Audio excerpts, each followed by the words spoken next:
Is space truly the final frontier? What if the next great discovery isn't millions of miles away, but inside your own mind, among constellations of neurons rather than stars? The ancient Egyptians thought that the brain was useless and didn't preserve it with the other essential organs. Yet with the realization that the brain is the control center of the body and the home of the consciousness, its importance has become paramount. Exploration of the mind has altered the fundamentals of society. As we exchanged outdated thought for modern discoveries, we encountered a variety of new values validated by scientific thought. Madness was initially considered a domestic problem, and only the wealthy were able to afford nurses. As Enlightenment ideals began to change society, mental health became a public concern.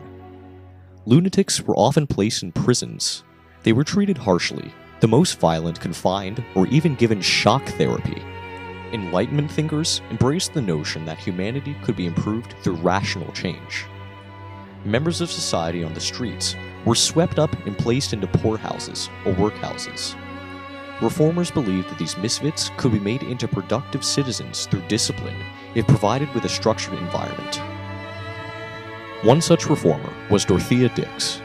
As a young woman, Dix followed her passion for education and became a teacher. By 1836, Dix closed her school for good and took an interest in the asylum movement.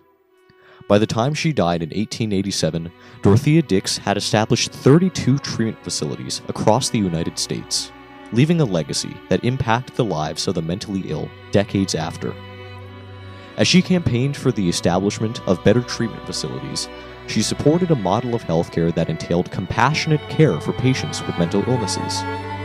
This model was first devised by French psychiatrist and physician Philippe Pinel, who was an avid supporter of phrenology, one of the earliest fields to suggest a link between components of the brain and mental illness. In essence, phrenology caused society to exchange its approach towards the mentally ill for one justified by neuroscience. Much of the lack of accurate knowledge surrounding mental illness at the time can be attributed to ineffective diagnostic procedures. In the 19th century, the few diagnostic procedures in existence were extremely inaccurate. Even during the late 20th century, diagnosing mental illness was a difficult task.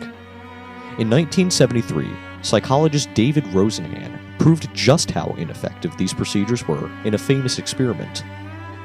In this experiment, Rosenhan and 7 of his colleagues, all mentally healthy people, feigned hearing voices in their heads in order to gain admission into various mental hospitals. Once in, these pseudo-patients told the staff that the voices had disappeared. Despite this, 7 of the pseudo-patients were diagnosed with schizophrenia and the other with manic depressive psychosis. From his results, Rosenhan concluded that it is clear that we cannot distinguish the sane from the insane in psychiatric hospitals. All of this began to change in the 1970s, however, with a series of brain imaging advancements, like the development of computerized tomography, or CT scanning, that allowed neuroscientists to visualize mental illness like never before. Dr. Douglas Chute, professor of neuropsychology at Drexel University, affirms the importance of these imaging techniques in understanding the nature of mental illness. For that one, I think it's brain imaging, ultimately. In other words, functional brain imaging. For the first time, it's given us the ability to see behavior directly linked to neurological function. Ever since the development of these technologies, new fields such as behavioral economics, educational neuropsychology, and social neuroscience have come into existence. By providing the basis for these new fields, functional neuroimaging has caused society to fundamentally alter its perspectives.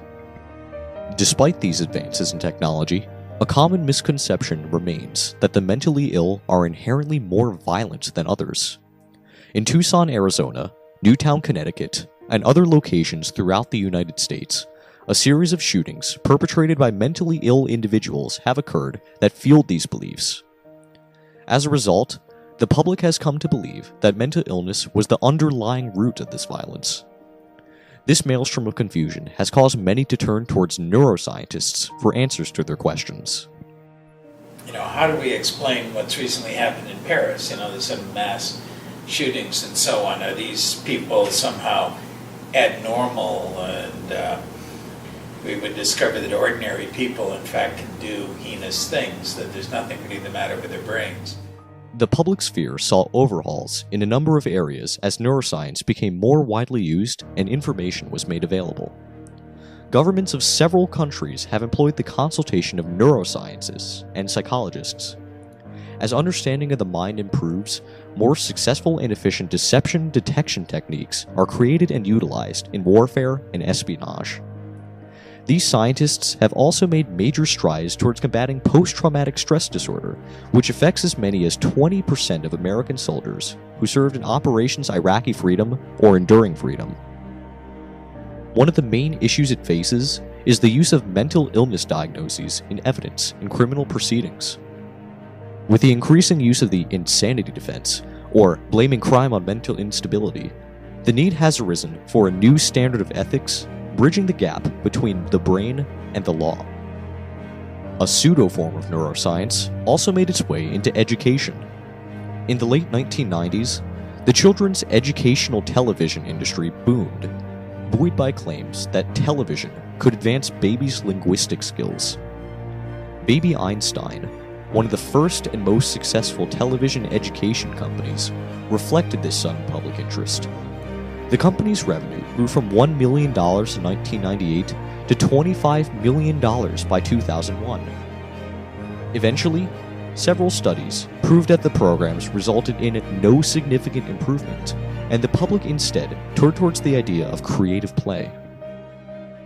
Businesses sold promises of IQ points and mental health to adults as well. Lumosity, a program designed to train your brain, has over 40 million subscribers. The company marketed itself as a brain saver with the endorsements of several consulting neuroscientists, though there was no sound evidence that its programs provided any cognitive benefit. As businesses gained the credibility of this pseudo-neuroscience, they created demand for products that would enhance mental health. The brain became both the product being marketed and the consumer being marketed to. Following this trend of popular neuroscience, an abundance of personality tests became common in the 2000s, including the Myers-Briggs Personality Type Indicator, Big 5 Personality Test, and the Colby Index. Television shows like Perception and Lie to Me have also mirrored public interest, featuring largely neuroscience-dependent plots. Brain Games, a popular National Geographic program, relies on brain experts in order to present interactive education to millions of viewers in every episode. Explicit stigma against those with mental disorders and illnesses has also decreased substantially, though a degree of implicit stigma still remains.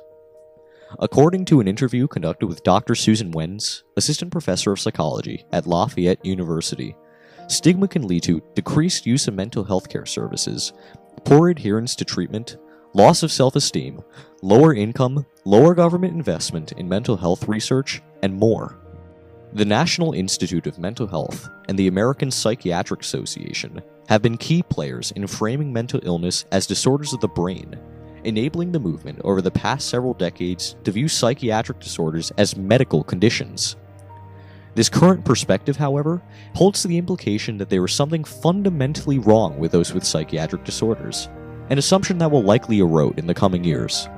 Despite the great advances in neuroscience we have achieved in recent years, the brain still holds secrets as enigmatic as the vast mysteries of space.